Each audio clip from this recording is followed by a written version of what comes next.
Hey everyone, and welcome to Smart AF. I'm your host, Erica with Autofluencer, and joining me today is Lauren McCullough from Tromml. Welcome, Lauren. Thank you. Hi, Erica. Hi. So Lauren and I met at the Women's Leadership Forum through the SEMA Business Women's Network, SBN, a couple years ago. And I remember when Lauren was telling me what her company is doing in the industry and doing for manufacturers and brands in the space. I thought, well, that's dope. We don't often meet a ton of other technology companies in the space. So it was really cool to meet Lauren and to hear about what the company's doing. And so when we were starting Smart AF and thinking of how are we helping the manufacturers and brands in our space continue to future-proof their business and stay out in front and innovate, Lauren was an immediate like, oh, we should have her on to talk about what they're doing. And just even the way I think, Lauren, that you just think of the industry and the opportunity for all of these businesses, I think is really cool. So with that, Lauren, tell everybody what Tromml is if they haven't heard of it and how you're helping manufacturers. We're, committed to the aftermarket. I think that's a big part of this. I believe really strongly to be a strong software and solutions provider in this day and age, you really have to understand people's workflows, right? You can't just throw a tool over the wall and hope people figure it out. We really focus on is how to build AI tools that help to support operations team, particularly sales operations. Our primary product is called Minecart. And so Tromml is a piece of equipment in gold mining that separates all little gold nuggets. We work on filtering through data, helping people find those gold nuggets. But really for us, what we have been bringing to market over the last year and a couple of years and has really stuck for people is how do you actually do this with the sales team? And I kind of call it the front line. And so how do you make sure your field reps particularly, right? We know that those are and many times such a critical part of the organization, and information, unfortunately, that they have dies in a spiral bound notebook sometimes. So how do we make sure that these people are not only more efficient and effective, spending their way in a time that aligns with manager priorities, but managers can actually see what's happening in the field. We do also support inside support sales teams too. I know this is huge on the manufacturing side, what's coming across the phone calls that we don't know about. And so we help to scour through that information. And then really for us, it's about delivery. How do we make sure that the action item that comes out of that conversation not only makes it to the reps to-do list, to do is help to be streamlined, it's surfaced up to managers, marketing, category management, wherever it's needed. We look at it as really being a system of action. So CRMs have been really great tools for helping us record data, haven't been used super well in this industry. So what we really focus on is whether you do or don't have a CRM, how do you actually activate that data and empower people to know what needs their attention? One thing with CRMs is I don't think any industry uses them well, first of all, because as a salesperson, your data entry isn't like your jam. There's a reason you got into sales. You want to talk with people. You want to engage. The last thing you want to do is then be like, and go through some like clunky workflow. So I totally get that. Now for you, like when you're saying like help them be more efficient, like what does that look like? Sounds like I don't have to do a lot of extra typing. So how is it that you're helping? For the rep's perspective specifically, right, we want to make that note entry process as easy as possible. We can certainly, like I said, if calls are being recorded, we can process that information, but we also recognize where we are in the industry. Sometimes like we're not there, right, where we want to have these conversations, right, we're building these relationships. We don't want to feel like we're being recorded the whole time. And there's also a lot of nuances that happen outside of the voice. So what we want to do is make sure that that cognitive load that happens when a rep walks out the door with all this information makes it into a digital format to support their future work and again to support the manager work. So we've made it as simple as possible. We literally put a big red button on their app. They just have to push the big red button, stream of consciousness. They can talk about don't have to select an account, don't have to select a contact. They can just, hey, visiting Erica, here's what she said about her kids. And, here's like what really got her excited. And I noticed a competitor's invoice on the counter. And here's the follow-ups I have. And just letting them say everything that they want to remember, hit save. And then we let AI match that with the account, pull out the follow-ups, find those key aspects the manager needs to call. So not only are we not making them do manual entry in their car or at home in their pajamas, but we're also making sure that anything that gets surfaced that needs to make it through other people in the organization actually gets pulled out. And then if they make those commitments on follow-ups, like, send a new pricing sheet to the shop, We want to, right now, we're helping them track that, but we're also allowing AI to help to streamline even the drafting of some of those action items. Now, we don't want to automate the whole process. We actually be really, really strongly in the human element of review. Our goal is to not ever eliminate sales reps. Like we actually work with people who say, we actually are going to make you want to have more sales reps because you're never going to have gotten so much out of them because they're going to focus on building relationships, building trust, building market intelligence. We're going to take care of making sure that system makes it to where it needs to be. And then, like I said, really taking that work off, even of planning. Like we know that planning your days can be really burdensome.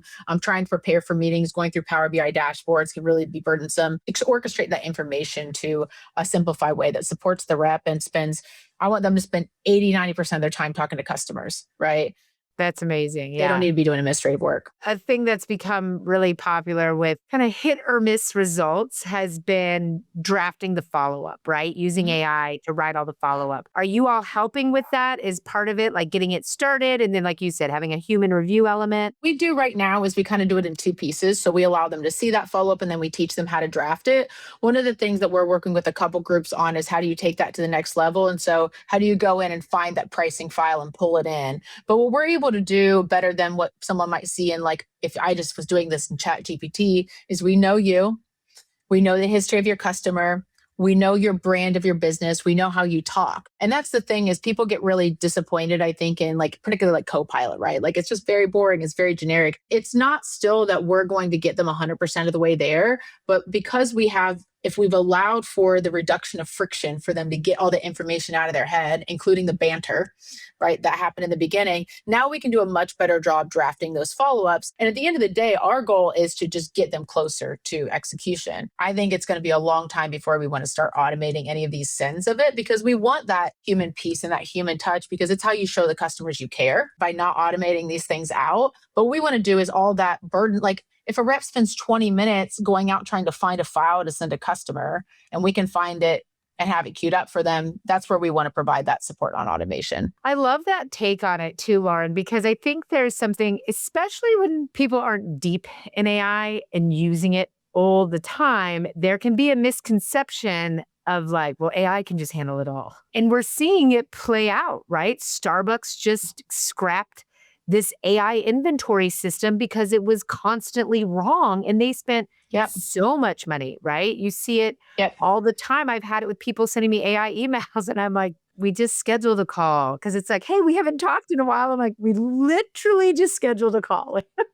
And that's really, I think, understanding your market is where AI can and can't replace, and not even replace humans, but where can it augment human work? For example, for us, like we use AI to take all your past notes, take your sales data, take manager's priority, and hand you some talking points. Hey, this specific customer, we want to run this play because they did this and you said this last time.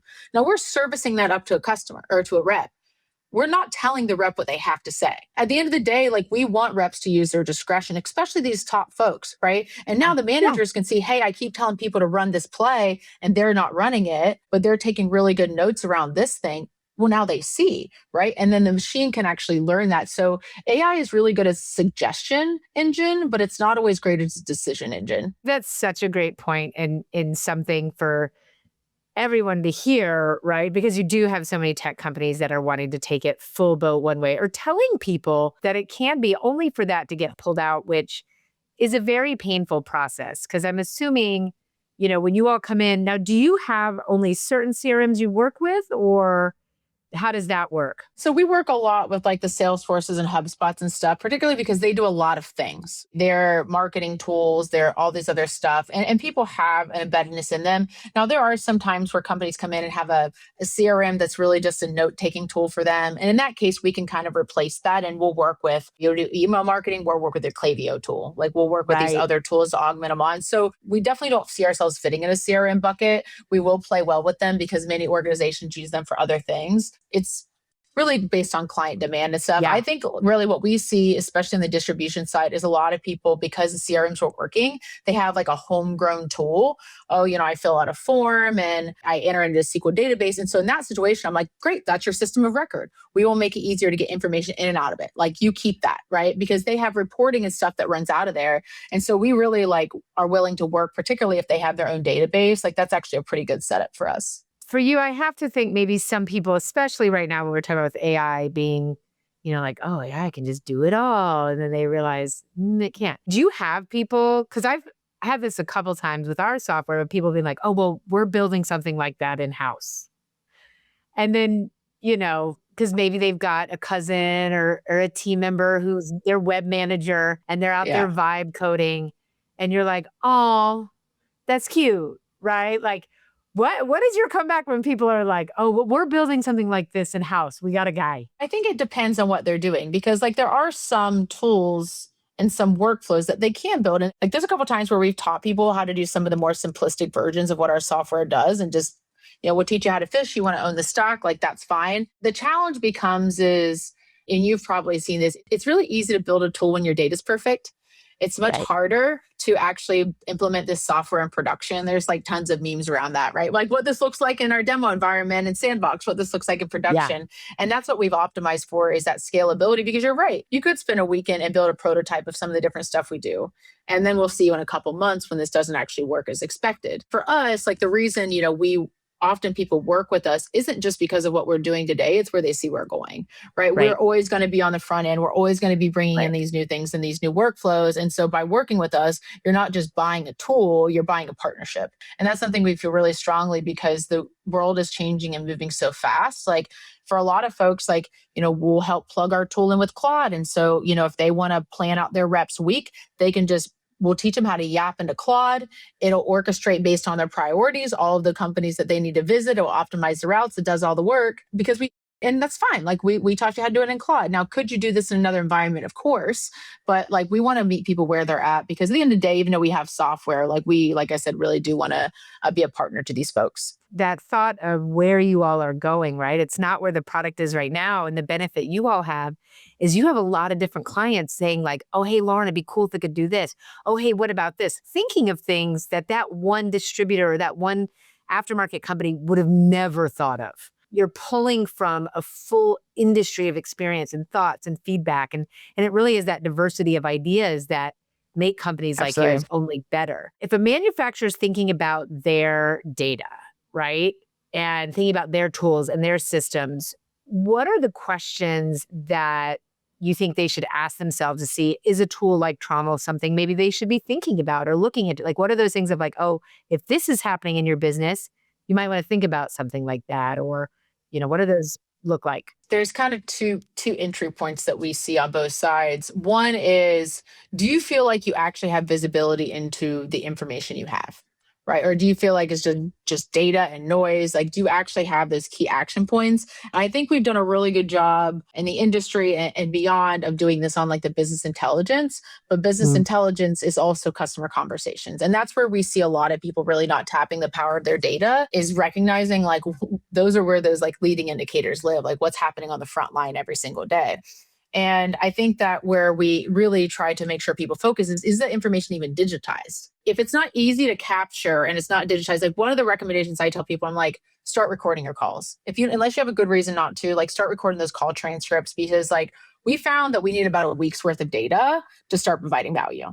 Like it happens quite fast. But if you want to start building a knowledge base for your organization, every day you don't have a good capture, that knowledge dies in a notebook, whether it's in the field or on the phone, it doesn't really matter. And so we really want people to start digitizing that, because what I call it the human to data disconnect is like, if you want to have agents doing work for you, which is where people usually jump to, but you have no brain for your business is not what we would say tech queryable, right? You can't query your business. You can't bridge that gap. And so starting to get that customer conversation, that frontline intelligence is so important. And the reason I believe that this is particularly important right now is like you were mentioning in like the Starbucks example, is that you're not selling parts, you're selling trust. And this is like a hill I will die on, is that we are in an industry where it's always been relational. I think that's only going to increase. And your ability to service your customers has less to do with the product you're selling and more the fact, do they trust you? Do they believe that you care about them? Right? And how do you show care? Well, it doesn't mean that you're doing things manually. I don't think that care means that you're not using AI systems. Care might be that you're automating every single email that ever goes out to them. But at the end of the day, they just like the people who throw the box away just want the problem solved. They're manufactured to help them sell more. They want their distributor to help them sell more. If you think you're in the business of selling parts, I would challenge people to rethink that. And if you think about that we're in the business of selling trust, what would that change for the type of information that we need to gather and how we conduct ourselves as an organization? That's really a powerful kind of mindset shift. I think probably people start there, right? Mm, But then the day to day, when you're looking at financial performance, when you're looking at numbers and it becomes numbers on a spreadsheet, it's easy to mm, forget, right? The yeah. humans on the other side versus just the parts being sold. When someone gets in and starts using it, what are some of the coolest like aha moments you've seen a client have of like, whoa, this was so worth it? I always like when we first start onboarding reps and we're like, all right, so, take a note, like we get them, walk them through, like hit the button, talk. And they're like, okay, so what else do I do? We're like, typically that's it. Like, what do you mean that's it? We're like, we'll take care, we'll aggregate it, we'll do call reports, here's video follow-ups. And they're just like, so used to having 3, 4, 5 months of any software to use. And now there are other things that like our power users have figured out and learned to do. But for a rep, like the biggest thing for them is like get the information in. That's been really cool. I think what's been interesting too is how some of our customers, by letting this friction point be so easy of entry, like we're getting, hey, just drove down Main Street and noticed there's a new shop being built here. Like, hey, they're adding new bays. Hey, they're doing extension. I heard a rumor that like all Yeah. this information that literally would never make it into the system. And now it's like it's queryable, right? It can be looked up, it can be Yeah. flagged. And so that type of stuff is really interesting. That's like usually a big aha moment too. But then I think it's really for the managers is they've never had the ability to link priorities and outcomes because we can say, hey, this is the priorities you want. We'll drip them down to the rep, not in an email, in their schedule, in their day to day. The rep comes in, and then because we can measure what the rep's actually doing and learning, we can actually measure if these plays are working. The linkage between opportunity to outcome, because I write in a post-it note and I say I'll go back and look at it later, and I never do. And that's how you make a smarter business, right? Everything that we do is we look at in a loop, in a cycle, not in a linear format. I love that, kind of the idea of just, oh, wait, it's that easy. When you think back in the aftermarket, because there hasn't been as much technology innovation, people aren't building because it's a smaller market, right? So people always want to build for the massive enterprise companies. And so sometimes you've found that the technologies that are in the space are a little archaic. They're a little hard to use, right? Yeah. UI, UX wasn't like a big feature, right? Of like, make it user friendly. It was more just like function oriented versus a wow effect. So it's things like that is such a big win. For us, like there's kind of the two sides, right? There's the software vendors that kind of played in this space and the legacy, and I kind of will sometimes be as critical as saying that there's some people who profit off of keeping this industry back, which bothers me a little bit. The other side of it is like I think I feel this like moral imperative, I guess, to work in this space because I love this industry. It's been so good to me. And there's a spirit of it that I don't want to die. And rather than having a Silicon Valley startup come in and try to convince some CEO that they should automate all their processes, like I actually am coming at this as like, I want to extend the value of what humans are contributing to this organization. I want to increase the value per human. And I think that's how we protect our jobs, protect the spirit of our industry, protect our relationships, stay resilient, and bring in new talent too, right? Like bring in Right. like, if you want to hire a sharp grad, do you think that they're going to come work on a green screen? Absolutely not. Yeah. And so by giving them modern tools, and like something I've said before is I don't think the aftermarket should be an afterthought when it comes to technology. Like we are responsible, if you think broadly on commercial vehicles too, like you got a package today, thank the aftermarket, right? It's like a Tina Hubbard, right? She says that a lot. If you got your kid to school, like, thank the aftermarket. And I don't think this industry, just because people don't think about it, it's literally critical to our economy. I don't think it gets enough credit in technology. And like, I just kind of want to be that evangelist for it. And sometimes, we're speaking and helping people use technology for things that we don't do. Like we're educators too. But to me, it's like, how do you fight that waste that's happening in the industry and keep it alive and vibrant and not have some trillion-dollar company convince you that you should automate out all your sales reps? Because I don't believe that. And I want to fight that fight till the end. I would say a note to all the private equity team members maybe watching this. Let's face it, they're the ones that get sold on those things. Yep. It's no offense to the 26-year-old analyst who's in there, but thinks, oh, this is great. And maybe they deploy it across their other their portfolio companies. But in our industry, there's better tools that will get those same, if not better, results that are specific and built for this space.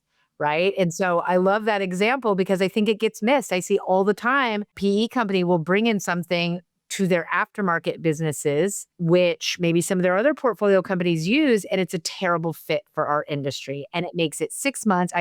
We have a client who they told us the person from the PE company brought in this tool. It made no sense. It was on the influencer space, but it was not for automotive. They didn't ever use it. It was so hard. There was no customer support. So they paid 10x what our product costs for a year and nobody used it. Exactly. Because it's that specialization that makes things work, right? Like that's why all these AI projects fail and stuff. If you don't believe me, right, look at like the number one job right now in Silicon Valley is, I think it's called forward-facing engineer. You know what that is? It's an engineer who goes and talks to their customers. So if you don't think that someone understanding a workflow is important, let that data live, because at the end of the day, like that windshield time that I spend with our customers, right? The being out in the field, being an educator in the market, like that's how we've drilled into this. And that's what we'll continue to do. And I do think that as you get into more of an agentic world, right? Where AI is not just giving you information, but it's actually taking actions, like understanding that critical work. And that's why we've kind of backed off from being like, hey, we're a straight software company, to where like we are a company that comes in and solves your problems, and we have tools to make it more effective and efficient. But like when we start talking about how do you make sure your category management team is like, there requires a little bit of hands-on orchestration, and we can do it because we know this industry at a fraction of whatever you're getting pitched. But like, because we get it, we can rinse and repeat. But like at the end of the day, that last 10-20%, like we tailor. I love that so much. And it's so important, and I know everybody thinks their industry is unique, but this industry really is maybe they unique. are. So it is. A lot And it's are. different. The people are so passionate. And it, like you said in the beginning, being a partner, this is such a relationship driven industry. And that is not changing because the customers are relationship driven, right? This isn't like, oh, I'll try any product for this. No, no. If you're putting an aftermarket product in your vehicle, you're very specific about what you're putting. You're not going to put anything on, right? Yeah. So because the customers want more and expect more and they want a relationship and a partnership, you have that kind of throughout the industry and the fabric of the industry. Absolutely. Yeah. Could agree more. So Yeah. let's talk about the future, right? Yep. Where do you see the future going in this space? You've alluded to it a little bit. And if I am an owner of a business, a distributor, or a manufacturer, someone in the aftermarket, what is your advice to them as they're thinking about future-proofing their business? First of all, I think that the future will come at us fast, and it is incredibly uncertain, right? Like in the, if you listen to too much AI content, you will think that like the world is days away from the end, right? So like you have to filter through what you consume, and we don't know. But I think at the end of the day, we recognize that the use of computers as decision-making engines is only going to increase. And so what information are they going to make decisions on? And if you do not have the data for them to make decisions on and a pathway for them to understand, it'd be like, oh, we don't have a training, but like, let's go hire 20, 30 figure it people. out. And so I think that you have to like, when people do start to scale up, right, you usually like, okay, we're going to test out some frameworks. We're going to like, and that's kind of what I think people need to think about the future with AI too. But I also think that companies, again, back to the trust point I made earlier, need to recognize like, what are you actually selling? Because like, I know for us, like when we'll start talking to a customer and they're like, oh, can you use AI to like build me a pricing engine? And I'm like, I will not participate in the race to the bottom. I will not do this. I saw this. This has played out before. I will not participate. Yep. Now, if you want to use AI to better service your customers, because when we work with e-commerce folks, one of the top tips we'll give them is if they're like, oh, we want to increase our average order value. I'm like, then make your phone number bigger and make sure someone answers the phone. Because even on the consumer side, like people still, and many the sticky customers, people come back, right? People will actually make a profit. They want to talk to you, and particularly distributors to manufacturers, shops to distributors, like, depending on what your supply chain model is, like they still want to talk to people. And so what ends up ultimately happening, I heard this in a keynote recently, is the number of human interactions that we're going to have is going to go down because some of these will be e-commerce experiences. Therefore, the quality of those interactions have to go up. How are you building a foundation of knowledge for tools to make better decisions in a condition where you're ensuring that technology is not eliminating human interactions, but making them like gold star interactions. Thank you, Lauren. So much great information. You're making me be like, oh, for our little cause, like I feel like I need you. And we're super tiny, but absolutely love it. Thank you so much. We'll be putting all the information for Lauren in the show notes and in our Smart AF newsletter. So if you're not subscribed to that, please go check it out on our website, and we'll see you next time.